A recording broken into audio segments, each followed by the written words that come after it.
Good morning student, welcome to online class. In today's class we will discuss about the wattless current. Last ਆਪਾਂ जो power factor in AC circuit ਦੇ ਵਿੱਚ definition ਇੱਕ ਗੱਲ ਕੀਤੀ ਸੀ ਕਿ ਕਰੰਟ ਵਿੱਚ consume no power for its maintenance in the circuit is called wattless current और आइडियल करंट ਤਾਂ ਆਪਾਂ ਗੱਲ ਕੀਤੀ ਸੀ अगर कोई भी सर्किट ਦੇ ਵਿੱਚ अपनी करंट है पावर कंज्यूम नहीं करता अपनी मेनटेनेंस ਦੇ ਵਿੱਚ ਲਈ सर्किट ਦੇ ਵਿੱਚ ਤੁਹਾਨੂੰ ਆਪਾਂ वाटलैस करंट बोलते हैं।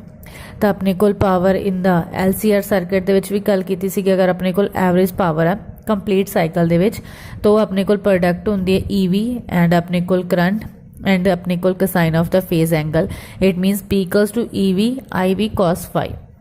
कहते पर्टिकुलर केस विच सपोज कर लिया EV एंड अपने कोल IV है जो अपने को लीड करता EV अगे चलता पाया IV दे नालों एंगल फाइव नाल। तो अपने कोल EV है जो एक्स एक्सिस है और फाई एंगल दे नाल अपने कोल ओ EV अपने कोल अगे चलता पाया। कहते आपां IV नूं रिजोल्व कर लिया टू रेक्टेंगुलर कंपोनेंट तो जो अपने कोल फाई वाला होएगा उस साइड अपने कोल cos फाई आएगा दूसरी साइड अपने कोल sin फाई। तो आपां ले लें IV cos phi and IV sin phi. कहते अपने कोल IV रिजोल्व हो गया जो IV cos फाई है वो अपने कोल किस दे अलोंग है EV दे IV cos फाई EV दे अलोंग है और IV sin phi perpendicular to 90 angle दे नाल अपने कोल EV नालों डिफरेंट है। कहते दस अपने कोल IV is the vector sum of the perpendicular component IV cos phi and IV sin phi। तो कहते अपने कोल वेक्टर सम होएगा उसका तो जो अपने कोल फेज आ रहा है अपने कोल EV and IV cos phi zero because अपने कोल सेम लाइन के उपर लाई करते तो उन्होंने इन बिटवीन एंगल जीरो होएगा। तो जो पावर कंज्यूम की है पर cycle in the circuit due to component अपने कोल IV cos phi तो PAV EV IV cos phi अपने कोल cos जीरो हो गया इन बिटवीन उन्होंने एंगल जीरो है तो अपने कोल EV IV cos phi है जो अपने कोल पावर आएगी। अगेन अगर अपने कोल phase angle EV and IV sin phi इन्होंने दोनों के इन बिटवीन अगर अपने कोल π/2 परपेंडिकुलर ने एंगल है तो जो एवरेज पावर कंज्यूम करेगा पर साइकिल IV sin phi दे करके P एवरेज डैश ले लिया EV IV sin phi cos 90 अपने कोल जीरो है तो जीरो इंटू समथिंग अपने कोल टोटल पावर है जो जीरो हो जाएगी। तो कहते जो एवरेज पावर कंज्यूम की है पर cycle in alternating current is wholly due to the component IV cos phi। तो जो अपने कोल पावर की वैल्यू आ रही सिर्फ cos phi दे करके आ रही अपने कोल IV sin phi दे करके कोई भी उत्थे पावर नहीं आ रही। इट मीनस अपने कोल IV sin phi कोई कंट्रीब्यूट नहीं करता पे अपने कोल consumption of power in the alternating circuit दे विच। तो उन्होंने कहता IV अपने को पार्टिसिपेट नहीं करता that's why the component IV sin phi is called the ideal component और wattless component of alternating current. तो अपने को ए वाला जो कंट्रीब्यूट नहीं करता तो कहते अपने को आइडियल और वाटलेस कंपोनेंट होएगा अल्टरनेटिंग करंट का।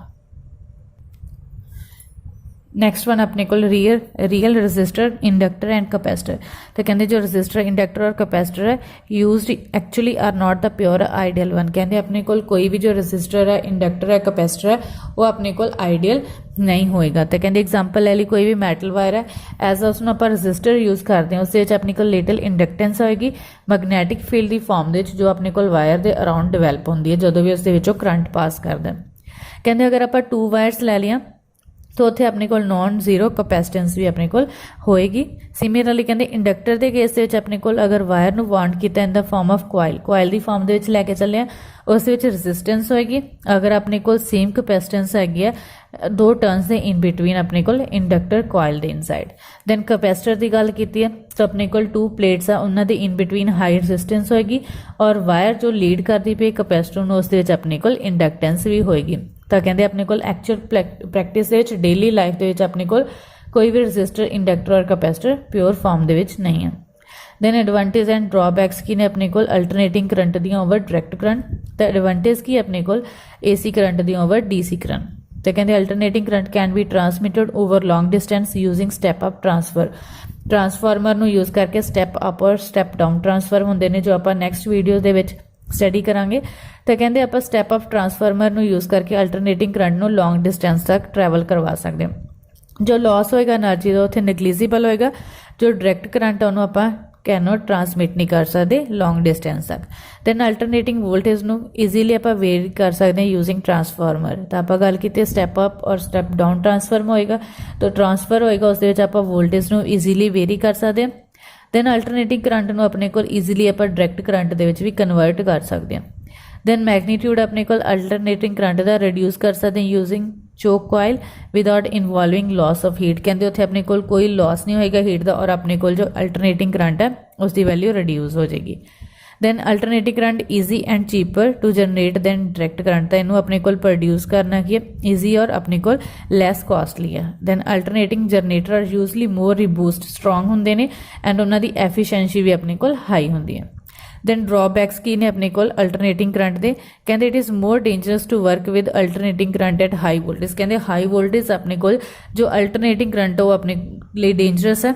अगर अपने को किसी भी इंसुलेशन ऑफ फॉल्टी अपने को किसी भी तार जो ब्रेक है तो उतों अपने को जो शॉक है बहुत सवेयर हो सकता, अपने को बहुत वड्डा शॉक लग सकता किसी ने भी। The shock of alternating current attractive ने where is the direct current repulsive, means जो अल्टरनेटिंग करंट है वो किसी ने भी अपने वाल अट्रैक्ट करता और जो डायरैक्ट करंट है उसनों की करता रिपैल करता।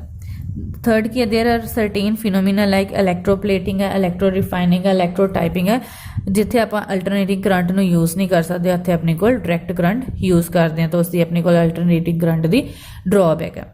Then alternating current is transmitted more from the surface of conductor, तो कहते अपने को सरफेस के उपरों इनू की ट्रांसमिट करते हैं दैन फ्रॉम इनसाइड, तो इनसाइड तो नहीं करते इनू आप सरफेस तो लैके चलते हैं अल्टरनेटिंग करंट नूं।